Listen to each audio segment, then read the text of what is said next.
America, we're cooked. Hi, I'm Nick. This is 10 Minutes with Nick. And I'll be honest, I had other things going on last night, so I did not watch the presidential debate. Today is Friday. The presidential debate was Thursday night. There's only one thing I need to know, though. CNN did not like what Biden did. President Biden, I should say. Uh, Never refer to former president, however, as just simply their last name. They do deserve the respect of being called at least former president. So that's on me. So, former President Obama, former President Trump, President Biden. Anyways, CNN roasted President Biden to the point of revealing the news that at least a few, if not more, Democratic sources are hoping that President Biden steps down as the party's candidate.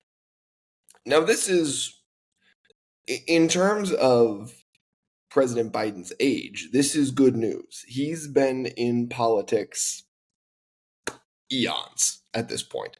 He probably was in politics when the dinosaurs walked the earth. So it's time for him to go. It's time for him to say bye-bye. It's time for him to say bye-bye and go retire. Go enjoy his last few precious years on this earth. He's 81.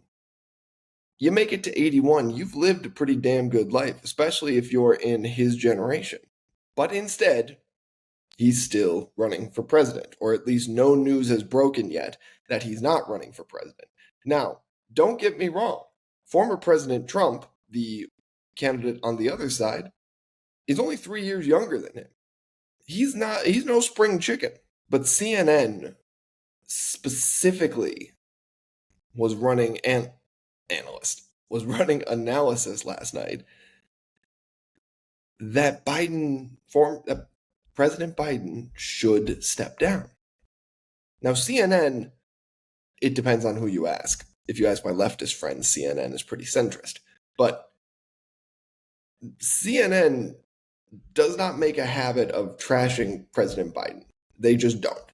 Oh, that's not great. It's not great when CNN is telling us that Democratic sources are hoping President Biden steps down. And it doesn't help on the other side either. Like former President Trump, he should have left. He should have just gone gently into that cold, cold night. But he's back for no reason other than his own ego, perhaps, in only being a one-term president. It's just, why? It leaves us asking why? Why are these our two best candidates? Why? On the one side, you have President Biden, who seems like he can barely string a sentence together. Somebody made the argument on Twitter that it's completely ableist to say that President Biden's apparent cognitive impairments don't affect his presidency. Well, they do, because half the job of the president is to look presidential. And I mean that sincerely. And I very much mean that sincerely. Half the job of the president is simply to project power and calm in a world that is often chaotic. And he's not doing that. It's bad enough at the beginning of his term, and it's gotten worse every single year, culminating in this last debate performance, which has Democrats, again, wondering if they should get him out of the nomination. And on the other side, whether you like him or not, former President Trump is controversial. And the controversy is not only always following him, it's stirred up by him. He loves it. He thrives on it. He's a reality TV star. The White House should not be his own personal reality TV show. It's not how that works. Look, these are the best candidates we came up with. we got problems. We haven't even hit the official conventions yet, right? So technically speaking, we don't have nominees yet, but these were the nominees we came up with. We need to have in America more confidence in ourselves when we make these choices. We keep going back to things that are tried because we're nervous, right? The incumbent has a huge advantage in races statistically because they just do.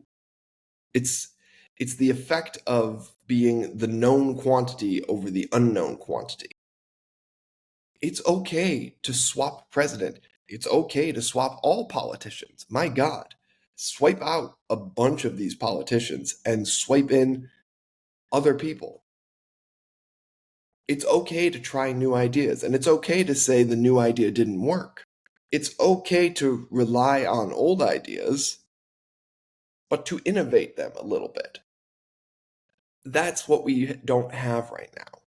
We have people whose political ideologies were formed in the 50s and 60s. That's not necessarily a bad thing, but you should not have governed from that point to this point.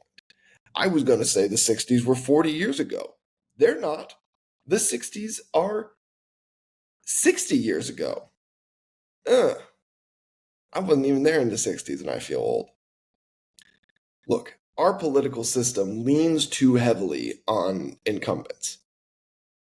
We need to cycle them out. All this debate reinforced for me is that the most important thing you can do in politics is focus on your local area.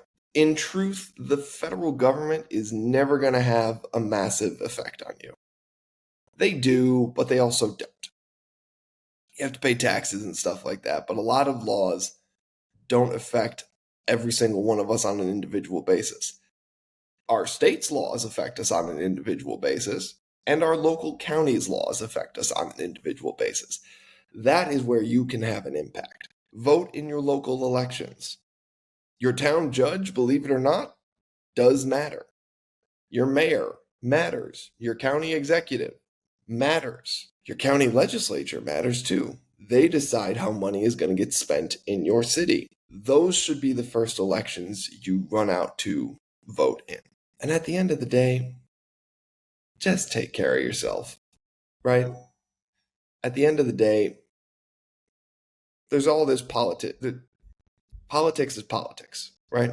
At the end of the day, the politicians, they're not going to take care of you. They're not. So focus on what you can control. And what you typically can control is your household, then your local elections, then your state elections, and eventually, nebulously, federal elections. But if you focused on voting in your local elections, you'd find yourself much more inclined to vote in every single election that you needed to vote in. Look, there is no easy answer here. I'm not going to tell you to vote left, right, or center. Maybe don't vote RFK Jr. Maybe don't do that. He's a little crazy. But just take care of yourself. As Marshawn Lynch would say, take care of your biscuits. And if your first votes should never be in federal elections, your first votes should always be in the state elections, in the local elections. Take care of your local area, and the rest will take care of itself.